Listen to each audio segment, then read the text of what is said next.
Welcome to the Help, I Have a Narcissist in My Life podcast. I'm Laurel Slade Wagoner. Episode 49, What is a Narcissistic Pastor?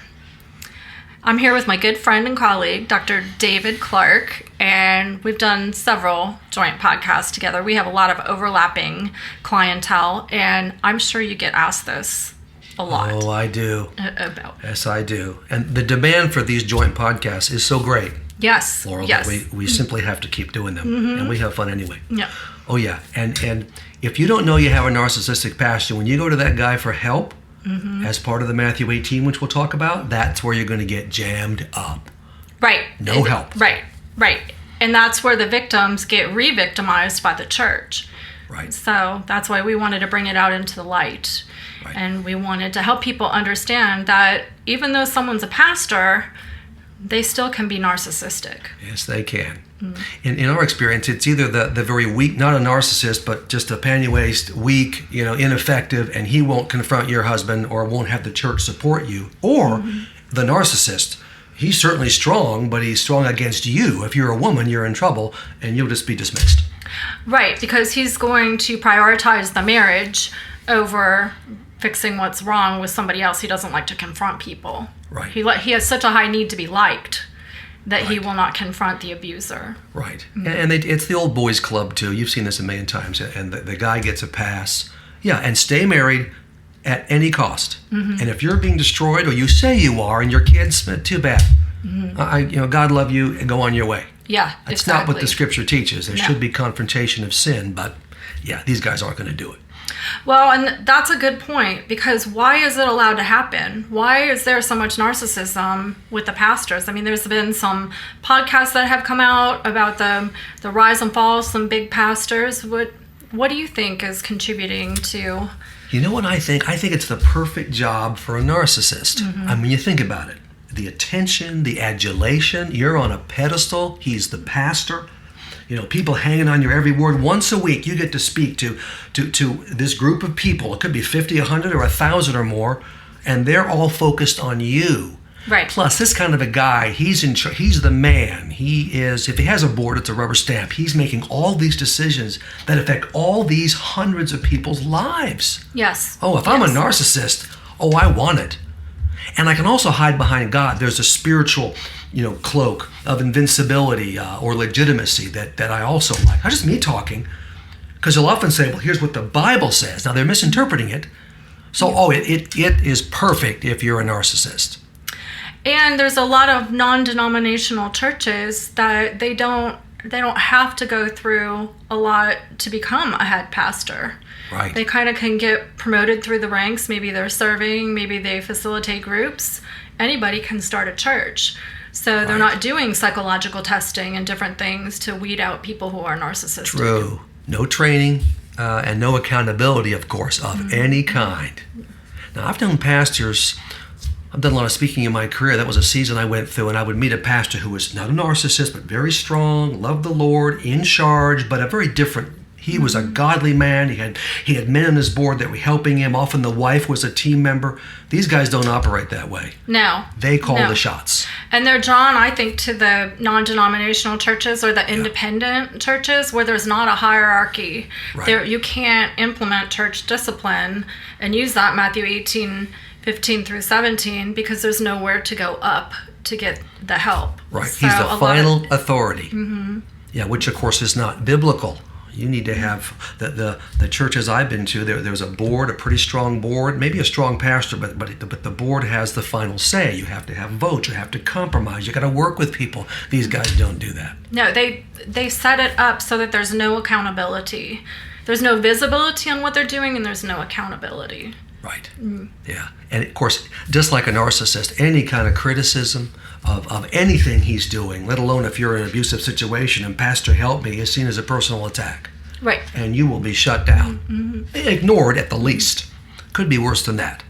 So what have you seen in your office? What are some of the typical complaints you see from maybe a pastor's wife or a pastor's child or some of the congregation about narcissistic behavior? What are they coming in and telling you? Well, it's a number of things, Laurel. It's I reached out to my pastor for help. I didn't even get a call back. this guy kind of knows there's something wrong. He doesn't want to fool with that.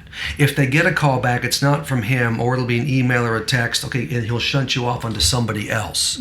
He's just, and that's this. You're the shepherd. You should deal with your people. So there's no response, or if they do get a response, oh, come in and talk to me. If the woman comes alone, which he normally doesn't allow, you'll just get ignored. Once he knows there's a real problem, you'll be blamed. I'm not going to help you. And these women feel just crushed. They're desperate. I'm being abused. I've had so few women in my career, as you have, who come forward who would lie about this kind of thing. Right. It's infinitesimal. Now, Right. there's a few. But you can spot a borderline or a characterologically disordered woman a mile away. It's not Right. tough to do. I am not going to... It's taken me 20 years, Pastor, to come to you, or 15, whatever, 30. I'm not lying. Right. But they won't be believed. And I imagine I've worked with a lot of pastors' wives. I imagine you have too over the years. And so they have this duplicitous way of doing life. So they can preach these amazing sermons from the pulpit about strong marriages and praying together. And they're then brilliantly done. Yeah. Wonderful. Right. And then go home and they don't pray with their wives. And there's a lot of depression with pastors' wives and pastors' kids. Talk about a difficult job for which they get paid nothing. And they have to now support, defend and protect their husband. Right. And they know it's a lie. Yeah, the ladies we've helped to get out of those marriages, boy, now that's tricky. Yeah. Because they feel like I'm affecting the whole church. Right. Yeah, you're doing the church a favor, ma'am. Now, this is going to be tricky, and we're going to give your pastor a chance to change, your husband a chance to change, but man, that's tough. And of course, then they'll say, which is true, but if I speak the truth and leave him, our livelihood is gone. He loses his job potentially. Right. Well, yeah, that's why you got to prepare. You have to make your own living. And she has to sit in Bible studies and silently suffer. She can't, she doesn't want to disrespect her husband, so she has to sit there and pretend as well. And that's a really hard place for a lot of pastors' wives. Oh, yeah, it's awful. I've got a wife, as you know, my dear Sandy, who speaks the truth no matter what. And she'll often be in the front row, because they make her sit in the front row when I'm speaking. She hates that. Anyway, and let's have Sandy, stand up. But if I say something that she doesn't agree, she won't say it in front of the group, but she'll say in the car later, Dave, you could do better at that. I know you're teaching that, but we need to work on that in our marriage. And I go, you know what? You're right. Yeah. And thank you for not standing up and blurting that out. But you just hit on something very interesting, and this is kind of the telltale sign of a narcissist versus not a narcissist. You're open to confrontation. You take it in. You might not like it. Not at first. But then you respond in love. Right? These pastors, they're not open to confrontation. They often weaponize scriptures, and they're dogmatic in what they believe. Everybody else is wrong. They have a superiority complex. They're not open to looking at things from a different perspective and responding in love. They cannot be challenged. Exactly. Yeah, any kind of a marriage falls apart on that basis alone. Sandy's my woman. That's my person. I'm delivered as Christ loved the church. If she's got a problem or an issue, even if I don't agree with her, doesn't make any difference. That's my lady, and I'm going to make the adjustment for her. Yeah, these guys, literally, universally, they're never going to do that. No, and they triangulate with staff members. The other thing I've seen is because they're a pastor, especially a head pastor, or maybe even a worship leader, they don't think they need to set the proper boundaries like everybody else. So they do things that are inappropriate and call it ministry, call it care. But it's not. It's just sometimes they're having emotional affairs and they're really not setting the boundaries that they need to set. And they're trying to convince everybody that they're this loving, caring person. Double standard. And you've seen this too. If someone on the staff is a very sharp individual, man or woman, and they're getting kind of like a following, and maybe they're charismatic or people like them and they're godly, but they're seen as a threat and very often removed. Yes. We can't have that. When no one's threatening you, Pastor, this person's helping you. They don't like it. No, they're hyper vigilant. So, and they will do anything to maintain control. Right. So they'll create alliances with staff members and won't hold people, and then they won't hold those alliances accountable for what they need to be doing within the church. So there's a lot of division. So whenever there's a lot of division, and no, we all fall short of the glory of God, and we're all human, and we're going to have squabbles. But if there's a pervasive pattern within a church, you need to start looking at some characterological issues with some of the higher ups. Right. And I'll tell these ladies, as you will too, I believe, Laura, if they're getting into the Matthew 18 steps, 15 through 17, and they get to the church, I say, you check it before even going to your pastor. If you can if you can have a sense for what you think you might get, just avoid the disappointment. And God understands if your church is not prepared, your pastor to do that, well, then you just move to the next step. That's okay. Eventually, you're going to leave that church if you're going to follow my advice, maybe down the road, because you got to manage. You got to get away from this your own narcissist you're married to, maybe, or maybe you're not. But it's a chance you're going to move churches, but you have to kind of prepare for that. Right, and take it slow. And a lot of these people, they're traumatized and they feel like they're betraying their church home, or they don't want to leave all their friends that they've made at that church home. So what I'll tell people is go join a Bible study at a different church. Start asking about where those people at that church, how do they do church? What's the staff like at that church? And you get a flavor. So you're starting to figure out what healthy is so that you can really understand just how toxic your current church home is. That's a good idea. They don't have to move. They're just going to a Bible study, which no one's going to stop you at the door. You're not a member here. They don't care. Right. And so you're just kind of getting a feel for it. You probably will have to leave, like you were saying, but these are little baby steps that people can take so that they are slowly building more support. Because, like I said, sometimes people don't want to leave because all their support is at that church home. Yeah, that makes it hard. Ooh. And a lot of family members even. Right. Yeah, these are all tough choices. All part of that getting strong enough to leave that our books will help people do, and then eventually you can make the move. Of course, you have to talk to your husband. Husbands can drag their feet because they might see it differently. If you're happily married and you're doing well, maybe with some problems, and you got a narcissistic pastor, you know what? You probably still have to leave in time, because that person. And we've had a few pastors like this in our experience. Sandy and I, we have a meeting. They won't listen to what you say. Right. I've been coming here for 10 years. It doesn't matter what I do for a living. I love the Lord, and my wife and I are talking to you, brick wall. Yeah. Not even considered. Right. They're not even open at all. Look, you'll make the decision along with your leaders. Of course, in this case, it's just them. But at least hear me out and pray about it. They won't even do that. Well, that's a sign of someone who's open and willing and to respond in love. So they're curious. They're open to learning a lot. These pastors, the narcissistic pastors, they think they know everything. Right. And they're not going to listen to everything. You have to fall in place with what they say. Right. They may meet with you, they may not, but if they do, it's just to check the box. I met with Bob and Mary. Yeah, I did, and that's in the file, but of course it didn't go anywhere. Well, your people come to you as a shepherd. They honest, godly people, rank and file people. You should listen to them. They know something's going on. Otherwise, you'd never go to the length of meeting with your pastor for something trivial. I'm concerned about this. Well, listen. Now they won't listen. Right. And they won't. If it doesn't agree with what they're saying, they'll just shut you down. So even if a wife is crying that she's being abused, if there's no marks on her, she has a tendency to get dismissed in a lot of church environments. There's that zero empathy. Too bad. Don't believe you, or it's your fault, or you have to submit, just the same old dumb lines that are given. And of course, the woman now, I'm married to an abuser, and now I have my pastor also emotionally abusing me. Right. Oh, man. Right. That's brutal. So some things that might be helpful to look for, like at a church, there's a hierarchy. So if you are Baptist, they're part of Southern Baptist Convention, or if you're Methodist, they're part of the Methodist Foundation. And so there's a hierarchy to go to implement the Matthew 18, 15 through 17 if you suspect that your pastor is narcissistic. You have to find somebody that will confront this pastor. Yeah, right. If there's no one above him, okay, that's a red flag right there. And these boards are often just rubber stamps. You want men that are on the board, and women too, who are godly, who have a say and have a vote, and you can go to them. But in these cases, good luck. That's a red flag. If it's just the one guy. Right.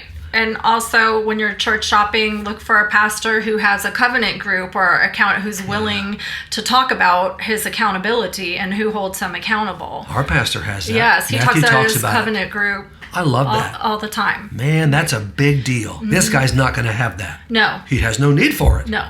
actually. Right. And that's one of the signs. Somebody who kind of keeps himself separated and doesn't really have close friends and doesn't share his life with other people. Right. They need to be doing that. And if he's speaking, can he share personal stories about weaknesses and things he's done wrong and mistakes?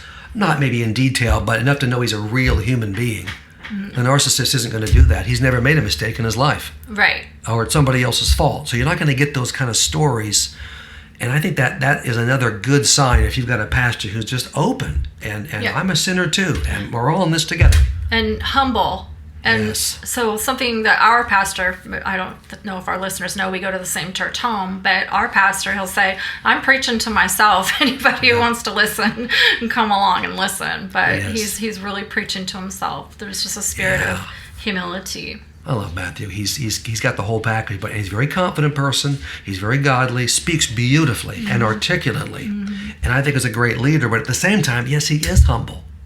He's humble and he's a great shepherd because you know my story. I've been through a lot over the years with the divorce and the remarriage. He makes time for his flock.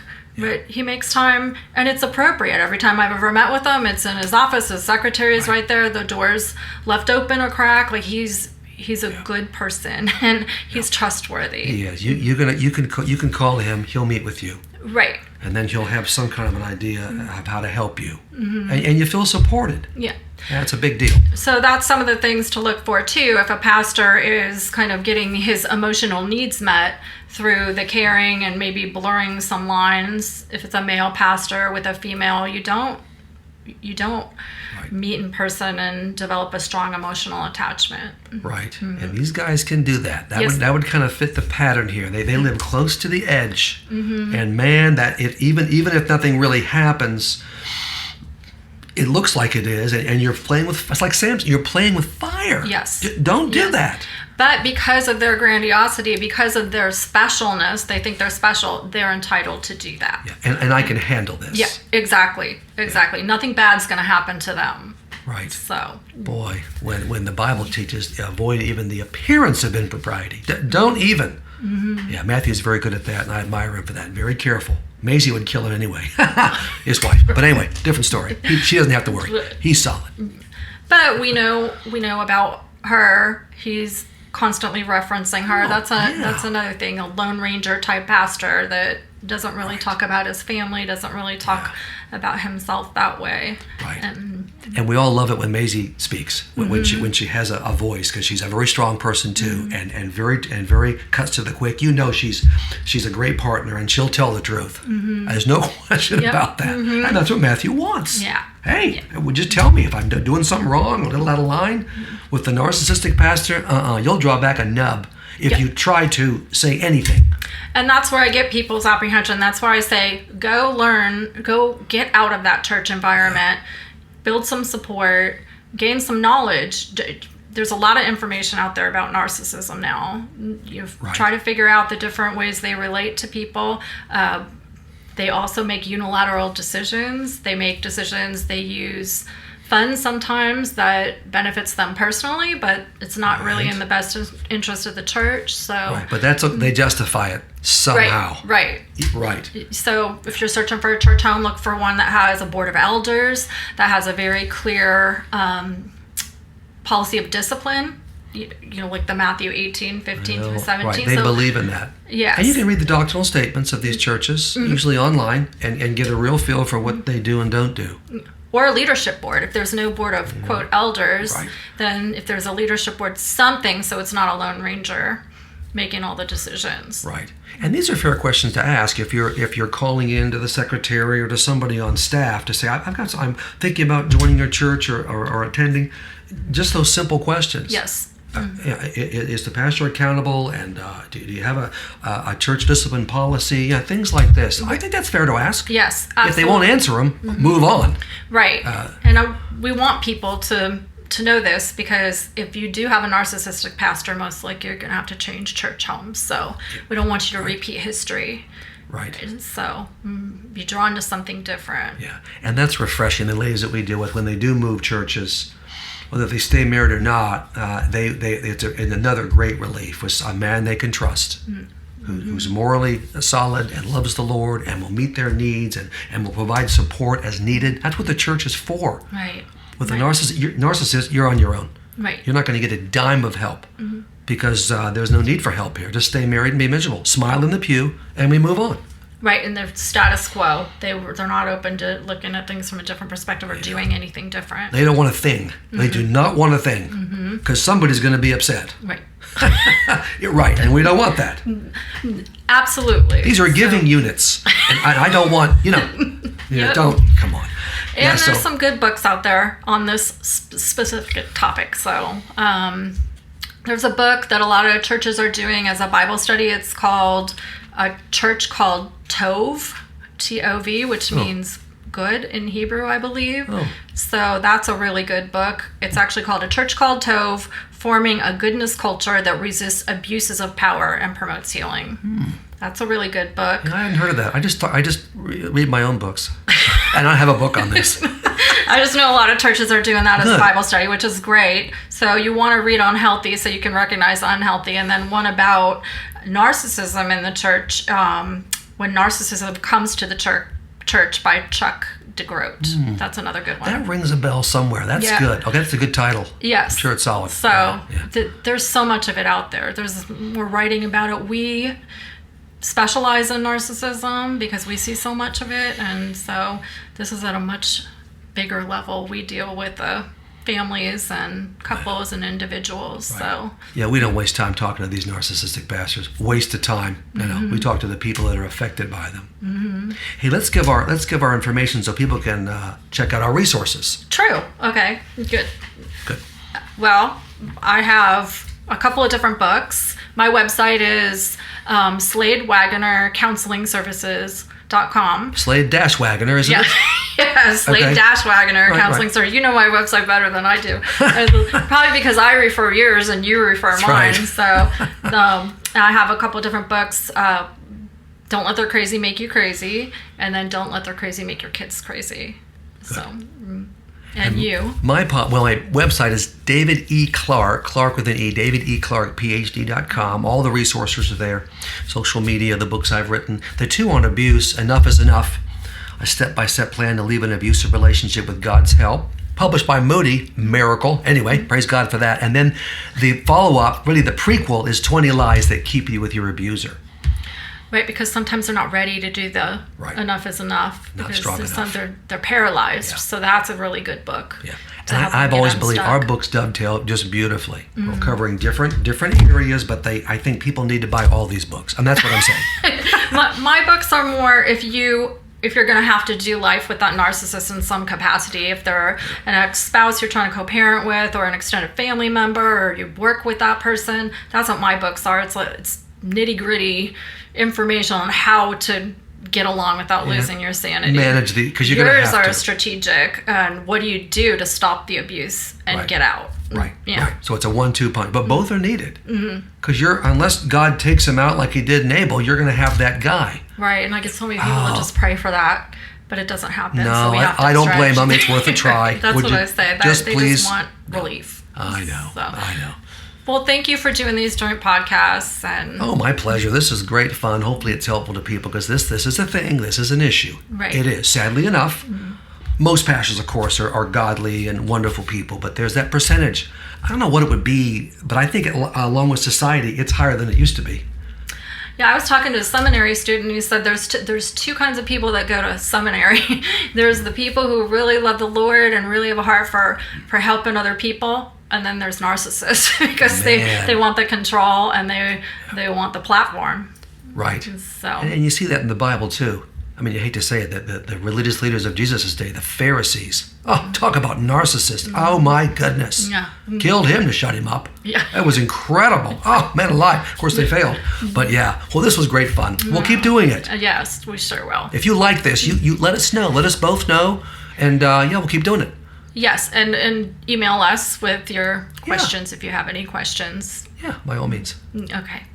Thanks for coming, Dave. Cool. Thanks. Okay.